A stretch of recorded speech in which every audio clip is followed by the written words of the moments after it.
He woke up one morning, he just couldn't play. Yeah. And and in retrospect, I wish that had happened to me. The normal accepted reason why you have dystonia is there's some kind of a short circuiting of the impulses, neurological impulses from the brain to your fingers, so that they don't respond in the way that they normally do. So you send a neurological message to the index fingers to release, and now it flies out. So it doesn't release, it goes out way beyond, things of that nature.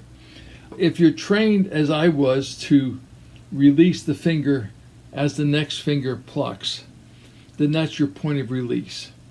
If that point of release gets neurologically confused, if you release it earlier or later, it causes a certain amount of muscular confusion neurologically between the fingers. Most of the time it occurs as a gradual, you can't release the fingers, and the more they want to curl, the less control you have over the index and middle finger, and of course then the ring finger is never in a position to play anyway. Most of the time focal dystonia involves the involuntary curling of the ring finger and the pinky finger. In my case, it involved the flying out of the index finger. Sometimes you could muscle your way through it, but never more than a couple of months. And so, for me, even though when people like Leisner were first diagnosed, nobody knew anything about the treatment of this, and so we were left many times to our own devices. Even when I was playing jazz guitar, I always played with a certain amount of tension in my right shoulder that I just assumed was the natural aspect of playing the guitar. I didn't know any better, and I would talk to jazz guitar players initially, and then later classic guitar players. They say, "Well, I'm watching you play. I don't see any tension, so I think what you're feeling is just you're probably overly sensitive to the muscles that are in your shoulder and moving around," which was probably partially true, but also should have been the warning sign for me. Look, deal with this. It wasn't. So now I'm finding out that most of the problem was that I developed all kinds of muscle tension in my shoulder and neck, which is what was causing all of this to happen. So now I've been really, since I retired from performing 2 years ago, I've been really focusing on getting rid of all of these issues and finding out that the issues had very little to do with my fingers, but had to do with all the tension I was storing in my shoulders and neck, because I was willing myself to play these passages at a level that I felt I needed to play at to present my musical ideas and so on and so forth. We have a practice routine that works for us when we're not touring, but as soon as you're touring, you can't maintain that practice routine. And so what's the first thing that gives up?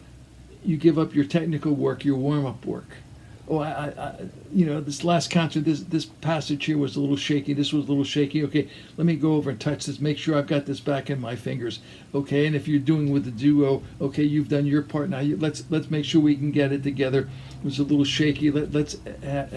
And so you might have 2 hours a day to play the guitar because you're getting from one location to the next, and then you want to take a little bit of time to get yourself ready for the evening concert. So you're really not going to practice more than a couple of hours a day. At least I couldn't. And that's to me is where I developed my issues from. In my situation, I know exactly how my dystonia developed.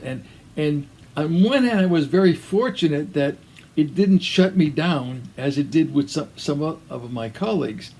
I was able to play through it, but as a consequence, now that I'm retired and I'm no longer performing, and I'm really trying to get rid of all of the vestiges of that, I'm finding out how much damage I did to myself by finding alternatives to get through this. Because when I formed this duo with partner Alan Goshpio, we were together for 20 years, something like that. We put out, I think, 5 or 6 CDs during that period, which meant we're touring with one program, we're learning another program that we're getting ready to record, and I was still maintaining at least a solo program and at least one concerto, so that when I had the opportunities of performing. Exactly. So suddenly, I find my index fingers flying out uncontrollably in certain passages.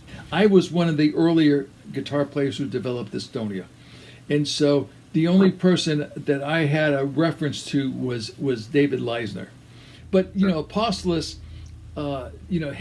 he woke up one morning and he just couldn't play. Yeah. And, and in retrospect, I wish that had happened to me. Because then I would have been forced to say, let's deal with this thing. So suddenly, I find my index fingers flying out uncontrollably in certain passages. Well, okay, so if those passages became a problem, then I might switch and I might say, okay, I'm going to do, instead of I and M, I'm going to do I and A. That would solve that problem, okay? And that would get me through, and then maybe a year later, something else would come up and say, oh, okay, I can refinger this and I can do it P and I or some other combination. And so I did this for 20 years during the duo. And so as I started to address the issues with the finger flying out, suddenly the ring finger and the pinky finger, which were never a problem, started curling in. I was able to play through it, but as a consequence, now that I'm retired and I'm no longer performing, and I'm really trying to get rid of all of the vestiges of that, I'm finding out how much damage I did to myself by finding alternatives to get through this. If you catch it early enough, it's reasonably easy to bring it back. When I say relatively easy, I don't mean that you just think about it, it's going to be there. But I really should say it's a relatively short recovery period to rehabilitate that thing, because you've caught it at its beginning cycle, not before you've established a bunch of unwanted neurological impulses, for lack of a better word. There are several people within the last couple of years, top-level players, who developed it, but they were able to really get it under control within 6 months. And most people will never even know that they had it. I found this, I went to this Martin Cherniak, who was at that time the head of the musicians clinic, and he started working on it. He said, you're absolutely right. There's an awful lot of unnecessary tension in the shoulders, and we'll do physical therapy and everything else. And I've been working on that now for 4 years, and it's finally, I'm getting close to being able to return to a normal movement of hands.